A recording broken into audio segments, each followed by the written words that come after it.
बच्चों, स्वागत है मेरे इस न्यू लेक्चर में। और आज मैं आपको पढ़ाने वाली हूँ linear equation of two variable.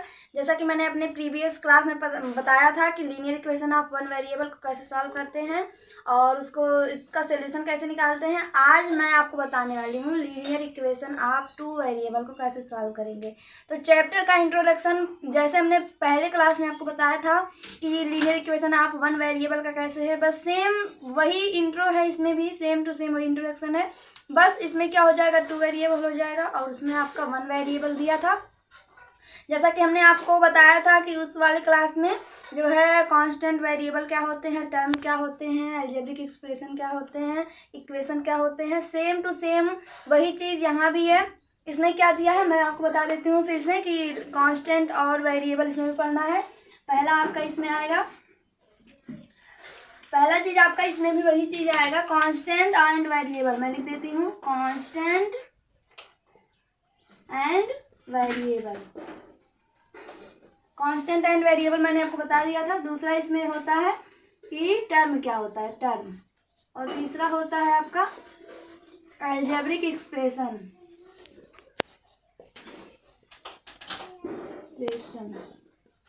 और चौथा इसमें होता है आपका इक्वेशन।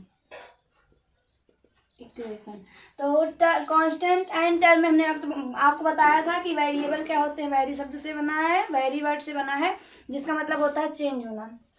और जिसको हम लोग किससे डिनोट करते हैं, डिनोट किससे करते हैं, डिनोट करते हैं आपको एक्स वाई या कोई भी आपका जो है आपका कोई भी दिया हो वर्ड में, तो आपका सारा क्या होता है, वेरिएबल होता है। और कांस्टेंट तो आपको पता होगा जो कभी चेंज ना हो, वो हमारा कांस्टेंट होता है। उसके बाद हमारा आता है टर्म। टर्म क्या होता है, कांस्टेंट। इसको हमने बताया था, इसका चार तरीका होता है निकालने का। पहला आपका वेरिएबल होता है, दूसरा कांस्टेंट, तीसरा वेरिएबल एंड कांस्टेंट, और चौथा होता है वेरिएबल मल्टी वेरिएबल। ये चार चीज हमने आपको बताया था। इसके बाद आता है आपका एल्जेब्रिक एक्सप्रेशन। जब वेरिएबल क्या होता है, टर्म को क्या करते हैं, ऐड करके लिख देते हैं, तो हमारा एल्जेब्रिक एक्सप्रेशन होता है। उसके बाद चौथा आता है इक्वेशन। एल्जेब्रिक एक्सप्रेशन में इक्वल टू लगा के जीरो लिख देते हैं, तो हमारा हो जाता है इक्वेशन। अब आता है आपका टू वेरिएबल। आपका ये जो आपका है इस linear equation of two variable का, इसका एक जनरल फॉर्म होता है। जनरल फॉर्म होता है आपका, मैं यहाँ पे लिख देती हूँ जनरल फॉर्म होता है। जनरल फॉर्म मैं आपको निकालना सिखाती हूँ। पहले देखिए, पहले मैं कुछ एग्जांपल यहाँ पे लिख देती हूँ, उससे एनालिसिस करके तब हम इसका जनरल फॉर्म निकालेंगे कि जनरल फॉर्म आया कहाँ से। लिख तो सभी देते हैं कि क्या होता है, ये आपका linear equation of two variable है, लेकिन आप जानोगे कैसे कि टू वेरिएबल है। आइए पहले कुछ एग्जाम्पल लिखते हैं। देखिए, जैसे x + 3 + 2 = 0, ये हमारा क्या है, y रहेगा। क्यों, क्योंकि हम यहाँ पे टू वेरिएबल पढ़ रहे हैं ना, एग्जाम्पल लिखेंगे। दूसरा, ऐसे आपको जितना मन करे लिखते जाओ लिखते जाओ लिखते जाओ। मैं दूसरा लिख देती हूँ 2x + 3y - 3 = 0। तीसरा लिख देती हूँ -3x + 4y - 2 + 2 = 0। ये हमारा तीन क्या लिए हमने, एग्जाम्पल लिए।